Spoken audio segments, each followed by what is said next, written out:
Halo teman-teman Mustika, jumpa lagi di podcast. Kali ini kita sampai di edisi ke-10. Salam sehat untuk kita semuanya. Sebelum dimulai, perlu saya informasikan bahwa acara podcast kali ini kita sudah menerapkan protokol kesehatan.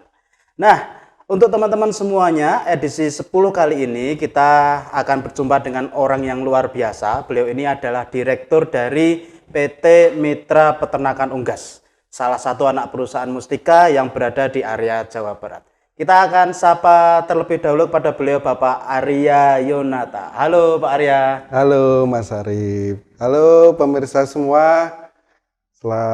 Alhamdulillah ini podcast yang ke-10 giliran saya Arya Yonata, Direktur PT MPU. Salam sehat selalu. Salam sehat. Tapi Pak Arya sehat kan ya? Alhamdulillah Mas. Alhamdulillah. Sehat. Belum kena arisan. Jangan Pak Arya, naudzubillah. Iya, jangan. Oke. Ya. Nah teman-teman semuanya, kita kali ini akan berbincang dengan beliau Pak Arya terkait dengan bagaimana beliau ini mengelola organisasinya, dan juga kita akan meminta pandangan beliau terkait dengan dunia bisnis broiler saat ini dan apa yang harus kita lakukan. Nah kita akan lanjut saja ke Pak Arya, kita lanjut diskusi ya Pak Arya. Siap Mas Arif. Pak Arya, kita ingin melihat ada satu hal yang cukup unik di MPO ini ya. Jadi di MPO ini kalau kita lihat di karyawannya, ini kan banyak orang-orang yang berasal dari luar kota atau orang yang berkarir itu bukan dari daerah domisilinya gitu. Dan mereka cukup nyaman, cukup happy, dan ya masa kerjanya cukup, bisa dibilang cukup lama lah. Nah ini apa yang pandangan Pak Arya terkait ini gitu? Ya pertama-tama gini Mas, kalau unik itu memang gaya saya ya seperti ini, apa adanya, itu unik. Jadi tidak sami tutup-tutupi keterbukaan tadi. Konteksnya adalah kalau kenapa tadi pertanyaannya banyak karyawan yang di luar kota, Dari luar kota. Jadi atau daerah itu sebenarnya enggak Mas. Ya dahulu cerita awal mula kita di unit Cirebon, yang mendaftar ya kebetulan orang-orang area kota, tapi dengan konsep tetap budaya kerja harus tetap, ya akhirnya orang-orang lokal pun juga ada, dan hampir sekarang malah 50-50, sudah 50-50 kita antara yang daerah dan luar kota. Bahkan luar kota kami tidak hanya di Jawa, tapi ada yang dari Sumatera. Luar pulau kita punya di Sumatera, dulu di Palembang kalau nggak salah. Palembang, Jambi ada juga. Jadi gitu. Oke. Kalau kita lihat kan apa yang saya lihat ya di MPU ini, orang-orangnya itu happy gitu, nyaman gitu. Apalagi kalau dengan Pak Arya itu kedekatannya cukup kuat gitu. Kalau ketemu Pak Arya itu kayak bapak karo anak itu, bapak sama anak itu. Nah ini apa yang Pak Arya lakukan gitu? Kalau itu karena mereka ini malah Semi juga semangat sebagai pimpinan mereka, keinginan untuk diri saya sendiri untuk mengoptimalkan kesejahteraan mereka ya juga jaga sebagai acuan di saya.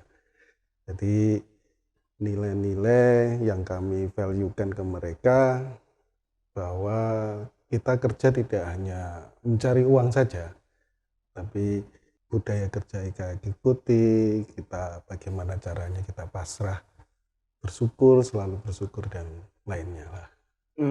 Jadi itu yang kami utamakan. Ya cita-cita mereka awet, kita bikin nyaman lah mereka. Gitu Mas. Jadi dengan menerapkan value-value yang Pak Arya coba bangun ya? Bangun. Jadi alhamdulillah dahulu ada cerita ini Mas, ada yang mau sudah pindah mutasi ke daerah, ke dekatnya mertua mereka, minta pindah lagi ke sini, dan alhamdulillah sudah bikin rumah di sini. Jadi kalau sudah punya rumah semua kan alhamdulillah puasan batin lah intinya di saya sendiri, terutama mungkin di pimpinan unit masing-masing juga merasa kepuasan lah sendiri. Gitu Mas Arif. Jadi ada satu hal yang penting adalah bagaimana kita sebagai seorang pimpinan itu memahami karyawan dan bagaimana membuat mereka itu sejahtera ketika berada di tempat kita, begitu ya Pak Arya. Betul. Motivasi saya, dan ini kami terapkan ke pimpinan Kanit sama Karek supaya ayo mereka kita motivasi, kita junjung jenjang karirnya sehingga ada tahap-tahapannya. Oke, baik-baik. Nah, Pak Arya, kalau kita lihat di PT MPU itu sendiri, kalau kita lihat kan orang-orangnya cukup produktif ya. Kita ingin lebih detail ke apa yang Pak Arya itu coba cara Pak Arya membangun value nilai ini gitu Pak Arya. Ya gini Mas Ari, bahwa di kemitraan itu kan ada, menurut saya itu teoritisnya ada 3 hal. Yaitu yang pertama adalah capital, bahwa capital ini adalah permodalan. Permodalan itu udah kuat semua. Kita di Mustika, alhamdulillah lah saya masuk di Mustika ini sampai detik ini juga bagus. Terus yang kedua dengan sistem, yang ketiga dengan teamwork.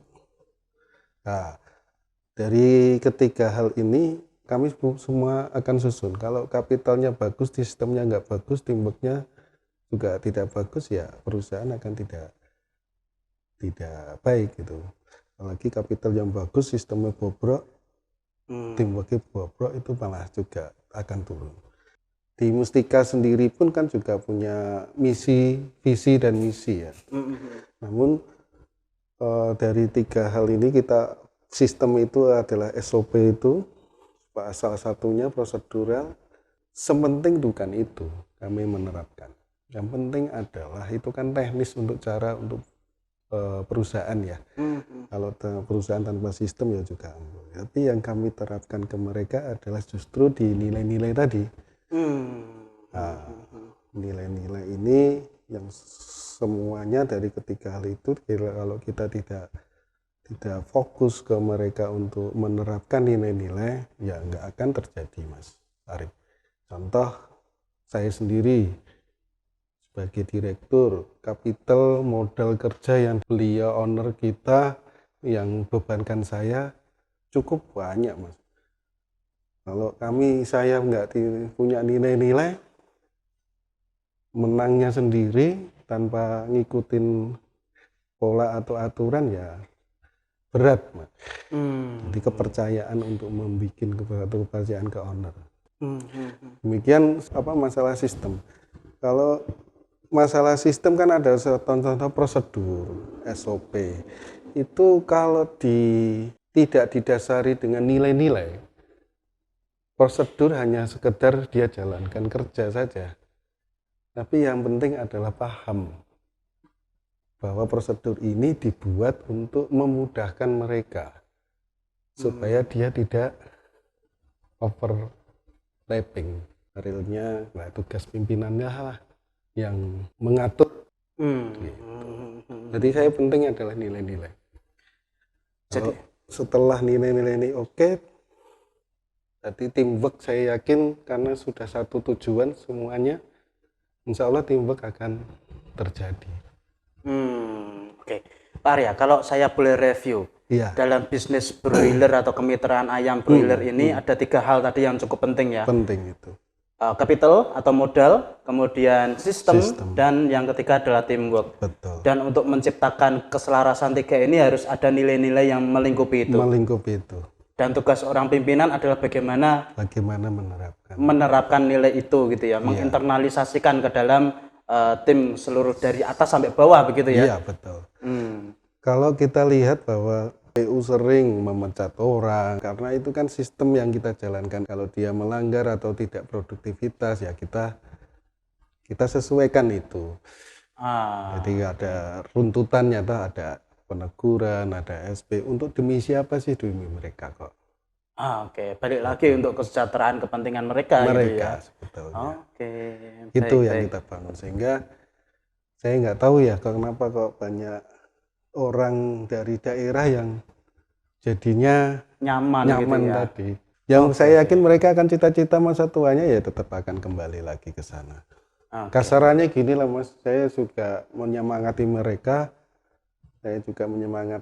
Itu bahwa saya juga orang daerah luar kota, tapi kita jauh-jauh dari orang tua, mosok ngerepoti orang tua lagi.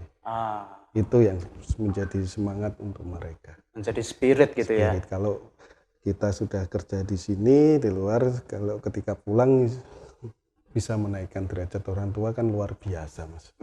Betul. Itu yang saya selalu. Dan jadi satu kebanggaan juga ya sebagai pimpinan gitu ya. Apalagi di Mustika loh. Iya. Oke, Pak Arya, kita masih nyambung nih dengan pertanyaan yang sebelumnya. Betul. Kalau kita lihat di dunia bisnis broiler saat ini gitu ya. Tadi kan kita sudah mendengar apa yang Pak Arya lakukan dalam mengelola organisasi gitu. Nah, next Pak Arya, saya ingin mendengar nih pandangan Pak Arya terkait dengan bisnis broiler dan dalam kondisi kita saat ini apa yang perlu kita lakukan Pak Arya? Nah, ini nyambung, Mas. Menurut saya nyambung. Artinya gini.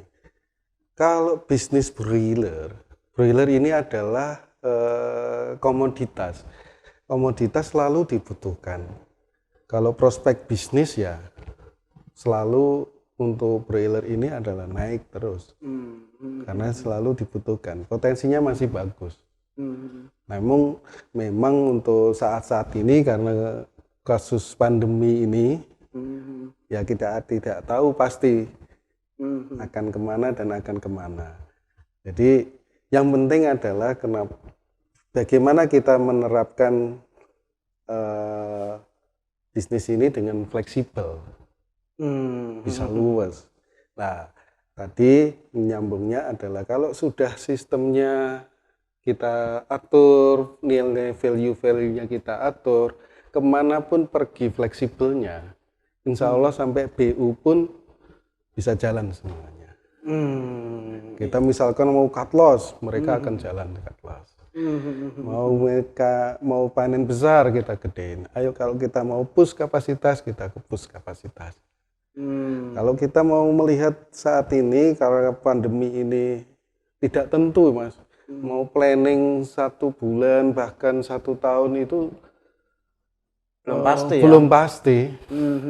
Jadi ini selalu bergerak cepat ini Pak, musim pandemi seperti ini. Dan untuk menghadapi itu tentu tadi saya mendengar dari Pak Arya harus ada keselarasan ya dari atas sampai bawah. Betul. Terkait dengan value-value yang dibangun, kemudian arahnya ke fleksibilitas tadi ya. Fleksibilitas. Oke. Kalau ini sudah dia satu misi, satu tujuan, sistem kita dia paham, karena paham loh ya, bukan ngerti. Harus paham. Tidak ngerti. Hanya tahu tapi paham gitu ya. Harus ngerti ya, mereka akan menikmati kok nantinya. Oke, menarik Pak Arya. Gitu. Dan ini menjadi kunci ya. Kunci terkait dengan keadaan saat ini gitu. Betul. Nah, lanjut Pak Arya. Kalau kita lihat di MPU itu sendiri kan kalau kita lihat struktur organisasinya itu cukup lengkap gitu. Betul. Ada Warek, ada kepala region, kemudian ada staff region juga lengkap dan ada CHO. Closest officer dan yang ini berbeda dengan apa-apa yang lain dan lain sebagainya itu. Nah, apa yang melatar belakangi Pak Arya? Ada enggak hubungannya dengan hal yang tadi kita bicarakan sebelumnya Pak Arya? Itu kan salah satu fasilitas ya. Fasilitas yang kami terapkan. Kenapa saya sebut fasilitas? Fasilitas itu untuk tim produksi khususnya dan untuk tim unit khususnya. Karena gini Mas, kita lihat perkembangan broiler lah.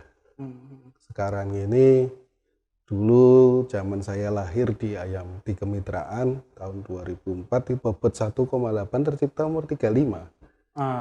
Apalagi saat ini, broiler saat ini umur 28 standarnya sudah 18. Jadi kalau kita sudah masih mengandalkan kandang tradisional, performan akan tidak stabil. Saya sebut performan bukan RHPP karena kita melihatnya kan sistem kontrak lah. Tapi ya sebut performannya tidak stabil. Makanya daripada itu saya berpikir ini mau nggak mau harus ada kita rubah, yaitu di struktur perkandangan. Nah, saya ingat itu waktu di farm closest besar-besar itu satu farm besar itu pasti ada satu teknisi yang kapasitas 300.000. Nah, ketika di lapangan pun juga itu kalau kandang closest tanpa teknisi harus menunggu dari tim teknisial. Nah, itu kami ciptakan bagaimana caranya ada satu unit yang berfungsi untuk satu, dia paham alat, bisa memperbaiki alat, targetnya juga bisa memahami manajemen kandang dan bahkan bisa menghitung RAB untuk close house. Jadi gitu. Ini di CHO ya Pak ya? Di CHO itu kami bentuk. Dari setiap unit nanti ada, baru sekarang CHO itu ada 4 unit yang ada. Di Cirebon, Ciamis, Indramayu, sama Patrol. Patrol bahkan ada 2 di situ. Nah, struktur CHO ini ada koordinator di region. Jadi supaya ada batas garis-garis gitu. Jadi nanti koordinasinya semua, kalau contoh RAB tadi dia mau upgrade, yang bikin RAB adalah CHO. Dan nanti dikonsultasikan sama region pun survei ke sana kebutuhannya bagaimana.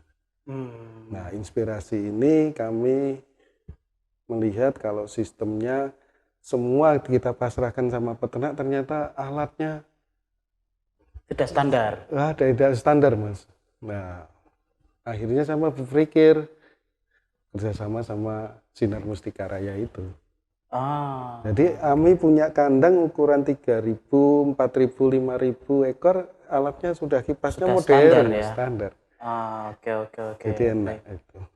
Baik, berarti konteksnya sama ya, bagaimana cara Pak Arya ini untuk adaptasi ya dengan kondisi bisnis saat ini ya. Konteksnya sama-sama fleksibel, kita harus adaptasi dengan segala situasi yang ada. Ya itu kami fasilitasi mereka untuk itu, supaya lebih nyaman. Mereka kalau nggak, sasaran tembaknya nggak ke close house, performanya akan kacau. Makanya kami dukung dengan, ayo kalau kita mau performan bagus, rugi produksinya sedikit, ya kita harus berubah cara dengan bidikan close house tadi.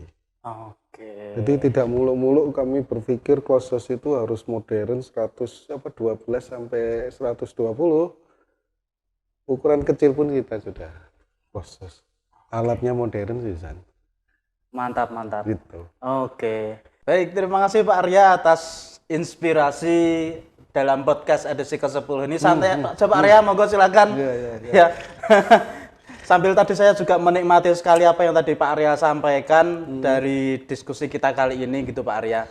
Mungkin sambil santai nih Pak Arya, untuk teman-teman yang sebagai audiens kita di podcast edisi ke-10 ini, ada nggak apa yang ingin disampaikan untuk teman-teman? Monggo silakan. Mas, lagi udut tuh, lagi rokok kok, wis bar iki.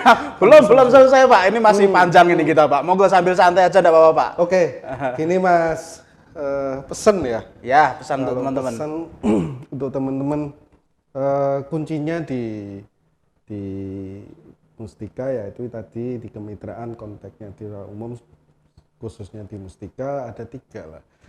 Yaitu kita selalu ngikutin kapital, kita udah tahu semuanya. Terus yang berikutnya, manutlah dengan sistem. Dan yang ketiga tentang teamwork. Namun ketiga hal ini itu tetap didasari semuanya adalah nilai-nilai.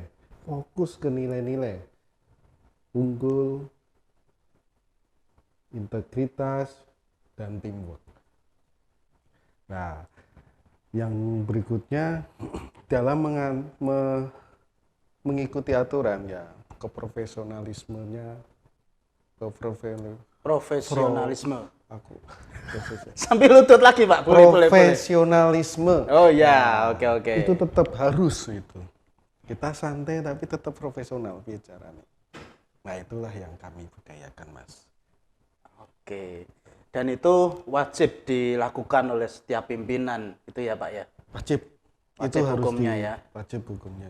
Oke, karena tanpa itu maka yang tadi capital, kemudian sistem dan teamwork akan nggak ada apa-apanya. Nggak berjalan ya? Nggak berjalan, tetap yang kontennya nilai-nilai tadi. Integritas, unggul, teamwork, dan kita bersikap selalu profesional.